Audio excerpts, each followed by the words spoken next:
नमस्कार, आप देख रहे प्राइम टीवी। मैं हूं आपके साथ आरती तिवारी। थम गई वो तबले की थाप जो पैरों को थिरकने पर मजबूर कर देती थी। प्रकृति में ही खो गई प्रकृति की वो नाद जिसको कोई शरहद बांध ना सकी। बचपन में अपने वालिद अल्लाह रखा साहब की शारगदी में छोटी उम्र में ही जाकिर हुसैन ने तबले पर अपने हुनर का जलवा दिखाना शुरू किया। ताल योगी की उंगलियों की थाप की गूंज कुछ ऐसी थी कि 7 समंदर पार दुनिया के सबसे ताकतवर देश के सरताज भी इनके मुरीद थे। एक या दो बार नहीं, 5 बार दुनिया में संगीत का प्रतिष्ठित पुरस्कार ग्रैमी अवार्ड जीतने वाले उस्ताद जाकिर हुसैन ने आज इस फानी दुनिया को अलविदा कह दिया। देखें रिपोर्ट। बात कर रहे हैं ऐसे तबला वादक की जिन्होंने 12 साल की उम्र में अमेरिका के लोगों को अपनी ताल पर थिरकने को विवश कर दिया। इस परफॉर्मेंस के बाद उनको 5 रुपए इनाम के तौर पर दिए गए, लेकिन उसके बाद उनके तबले ने ऐसी ताल लगाई कि उनके प्रोग्राम की फीस 5 रुपए से 10 करोड़ तक पहुंच गई। लंबे समय से बीमारी से जूझ रहे जाकिर हुसैन की तबीयत में लगातार उतार चढ़ाव चल रहा था। रविवार को तो उनके निधन की सूचना भी आ गई और लोगों ने सोशल मीडिया पर उन्हें श्रद्धांजलि देना भी शुरू कर दी, लेकिन उनके परिवार ने मौत का खंडन कर दिया। उनकी बहन खुर्शीद ने कहा कि उनकी सांसें चल रही हैं, पर हालत अभी नाजुक है, उनकी सेहत के लिए दुआ करें। लेकिन तकदीर को कुछ और ही मंजूर था और 16 दिसंबर की सुबह जाकिर हुसैन ने दुनिया को अलविदा कह दिया। परिवार वालों के मुताबिक फेमस तबला वादक जाकिर हुसैन की मौत फेफड़ों की गंभीर बीमारी के कारण हुई। वे 2 हफ्ते से हॉस्पिटल में भर्ती थे। तबीयत बिगड़ने के बाद उनको आईसीयू में शिफ्ट कर दिया गया था, जहां उन्होंने अपनी अंतिम सांस ली।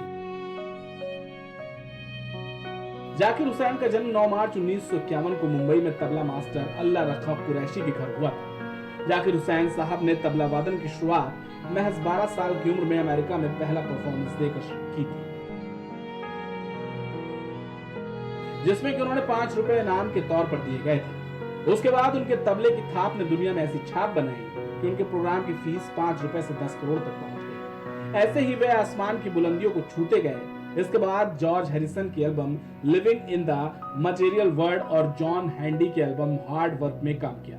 जाकिर हुसैन संगीत जगत में मिलने वाला ग्रैमी पुरस्कार प्राप्त करने वाले देश के पहले व्यक्ति थे। उनकी अन्य क्षेत्रों में भी अधिक रुचि रही है और इसी रुचि को पूरा करने के लिए उन्होंने मलयालम फिल्म वन प्रस्थम के लिए भारतीय संगीत सलाहकार के रूप में संगीत प्रदर्शन और अभिनय भी किया। जाकिर हुसैन को मिले पुरस्कार: 1988 में पद्मश्री, 2002 में पद्म भूषण, 2023 में पद्म विभूषण और 2024 में 3 ग्रैमी पुरस्कार।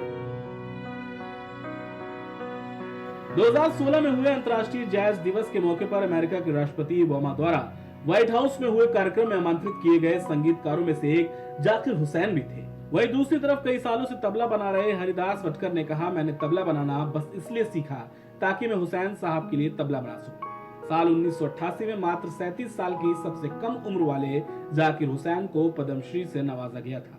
हुसैन को पद्मश्री मिलने पर खुशी से गदगद हुए गुरु और पिता उस्ताद अल्लाह रखा ने उन्हें गले लगाया और हार भी पहनाया था।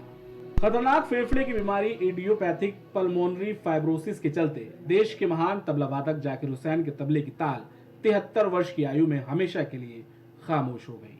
Output desk, prime TV. हमारी खास रिपोर्ट में फिलहाल इतना ही। देखते रहिए प्राइम टीवी।